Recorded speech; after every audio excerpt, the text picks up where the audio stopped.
Hey guys, welcome back to Top 10 Nerd. I'm your host Kelly Pally, and today we're taking a look at a handful of superheroes who are pretty kick-ass, but aren't as popular as fan favorites like Batman or Superman, or in other words, are incredibly underrated. Some of these you'll definitely know, others maybe not, so let's just jump right in.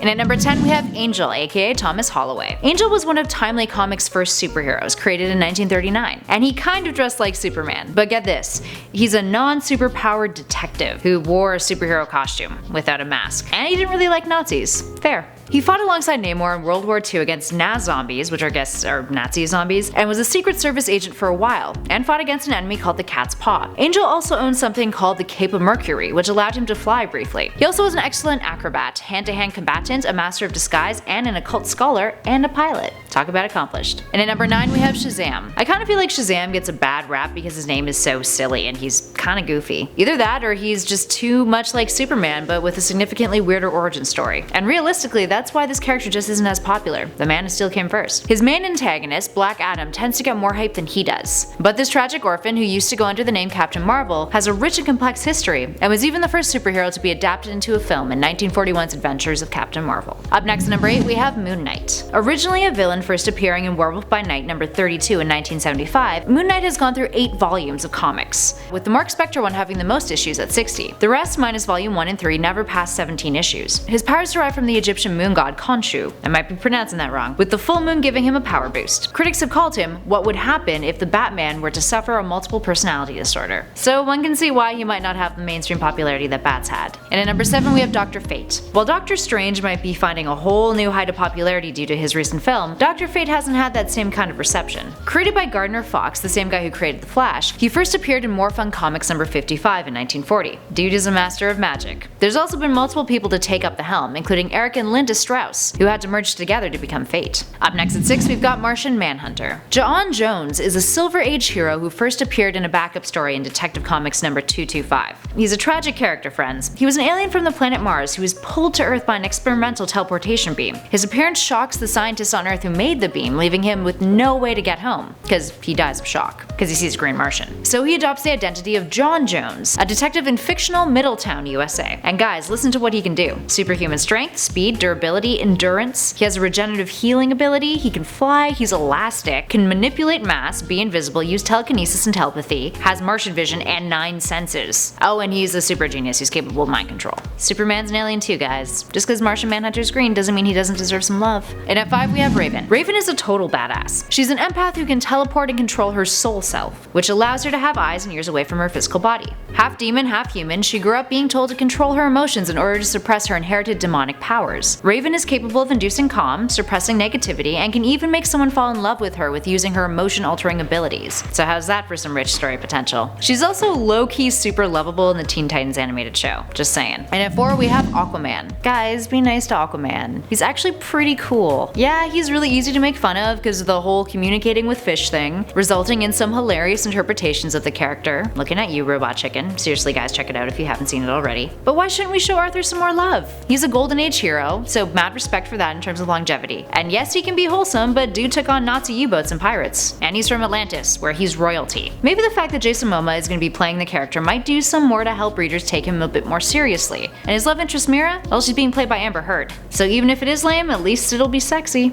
And at 3 we have Etrigan the Demon. A Jack Kirby creation, Etrigan is a demon from hell. He's a humanoid-looking creature, usually drawn with orange or yellow skin. And he was first based in Gotham City, working alongside Batman. The character worked as a demonologist in Gotham, and he had a habit of speaking in rhyme, and led the forces of hell in a great battle against the darkness. Pretty badass. Just because he's a demon doesn't mean you can't love him. And at 2 we have The Question. First appearing in Blue Beetle number 1, Vic Sage, aka The Question, was created by Steve Ditko in 1967. He's an urban shaman, a master detective, and was an outspoken investigative journalist. When he learns of an artificial skin called a pseudoderm that has the ability to kill its wearer, he sets out to stop the illegal sale of the invention to third world nations. He uses the invention to create a mask to stay anonymous, and ends up using it as his alter ego for future investigations. After Vic Sage, his successor Renee Montoya took up the mantle. Fun fact, the character was actually supposed to be in Alan Moore's Watchmen, which initially intended to feature other Charlton Comics characters, whom DC owned. But when DC found out that Moore wanted to kill the character, Moore opted out and created Rorschach instead. which is why the two share so many similar traits. And finally, at number 1 we have Batwoman. Here we have a hero who originally started out as a female addition to the Bat family in an attempt to normalize Batman and Robin after Frederick Wortham and the Comics Code Authority made some assumptions about the Caped Crusader, assumptions that kind of threatened to pull him off the presses. Originally equipped with special female weapons like lipstick and charm bracelets, yes actually, she's come a long way and is now one of the most badass members of the Bat family. The character was dropped during the 1964 revamp of Detective Comics and was replaced by Barbara Gordon's Batgirl, but eventually reappears as Kate Kane in 2006. And DC decided to make the character gay, stating that there was a need to make sure every character in the Bat family felt unique. She wouldn't gain a huge surge of popularity until much later when J.H. Williams III took on the character, working with Greg Rucka and eventually W. Hayden Blackman, giving the character stunningly beautiful panels when she faced off against some more mythical foes in Gotham. There we have it, guys. Did you dig this video? Hit those like and subscribe buttons if you did, and turn on that bell notification so you never miss another nerdy list. But for now, I'm Kelly Pally and you've been watching Top 10 Nerd.